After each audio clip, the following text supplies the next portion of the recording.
Hey guys, it's Davey, and look, it's me on the cover of QX. So I'm in this issue, and there's a great interview, and I asked the folks at QX to send me some additional interview questions about sex that we could share on YouTube. So let's get started.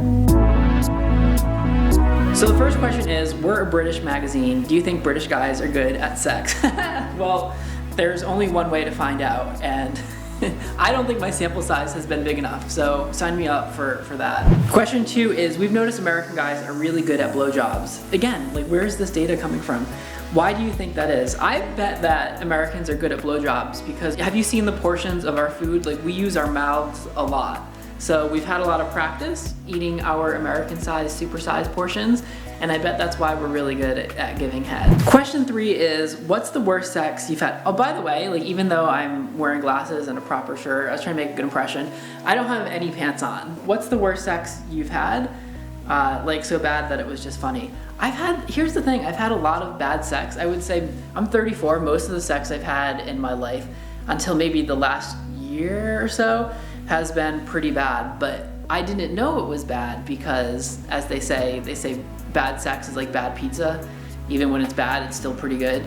That you don't know that you're kind of in that cycle of bad sex until you have really good sex and then your eyes open. But if you're thinking, yeah, I've had some really good sex, you may have had really good sex, or you might have had bad sex that still feels good and you don't know any better because you haven't had the alternative yet. I think we're so used to taking our cues from sex by watching porn that we don't often think like outside the box, and we kind of go through the motions of like the same tired formula. We're having a lot of sex, but is that sex good? Is it connected? Is it intimate? Is it ecstatic?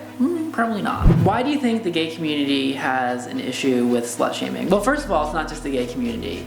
So if misery loves company, there is a lot of company in that department. Sex is a tricky thing. Like, we have really complicated relationships with it, and we're told from a very young age that it's wrong or it's immoral, that you need to save it till marriage. So we all kind of have a lot of baggage when it comes to sex. And so when we see someone that's very liberated in their sex, I like to say that I'm sexually generous.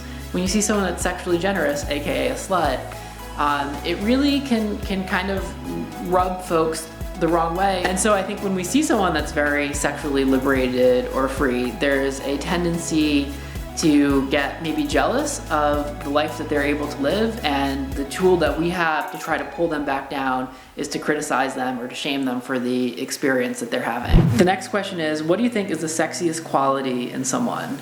I would say that if we create a dinner date, if we're gonna meet at 6 p.m., I like to eat early, that they would in fact show up at 6 p.m. and not 30 minutes before send me a text message saying they're not feeling good or that they're flaking out in some capacity. I want a guy that is emotionally mature.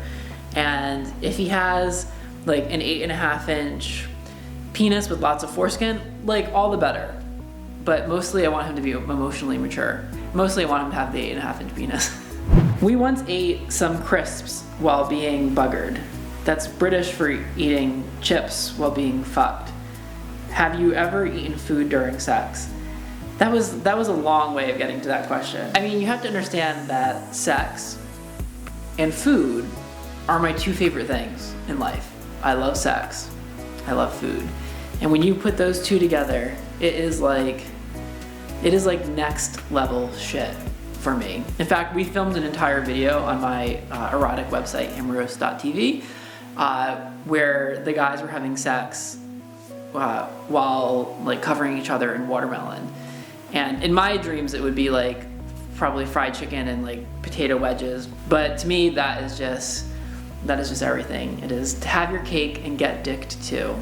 That is the secret to life. 7, for people who don't know, explain what the term sex positive means. Well, it's gonna mean different things to different people. For me, it's talking about your sex and sexuality in a way that is empowering, in a way that is infused with light and with joy. We live in a world where sexuality is often infused instead with shame and guilt, and it's really taking it out of the darkness and bringing it into the light and recognizing the incredible power that our sex has and the way that it can transform your life. It's a very, very powerful thing. And so it's my hope that I can help people tap into some of that. Number 8, We love your new channel, himroast.tv.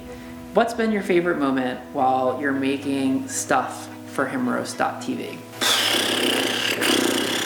We'll do a shallow one and then a deep one. The one that comes to mind that's shallow is we filmed this really intense glory hole sequence. Now each video has kind of a moral and a message, and it's supposed to help you have better sex. It does help you have better sex. It's not just supposed to, it in fact does.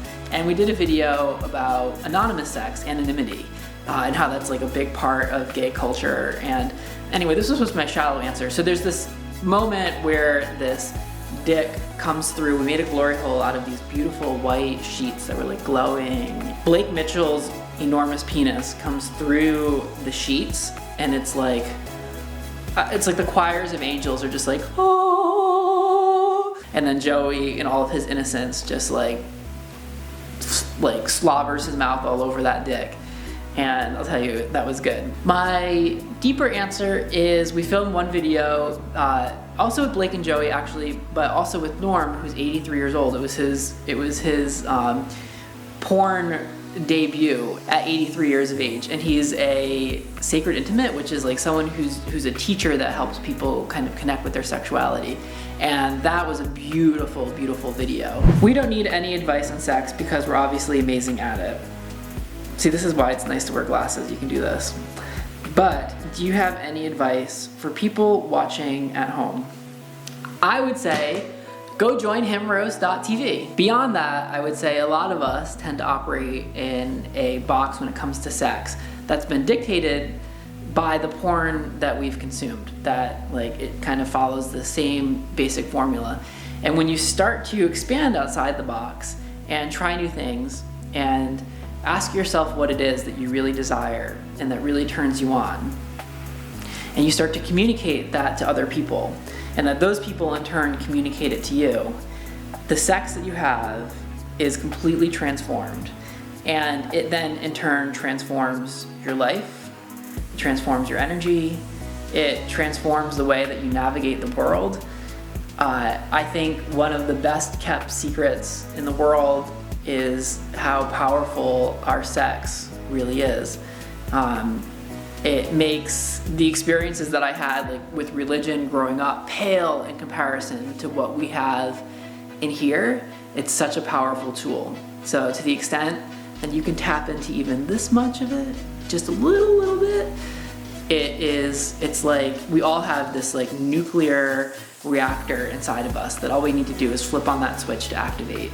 So if you can even flip it on a little bit, or even just for a few seconds, it is amazing.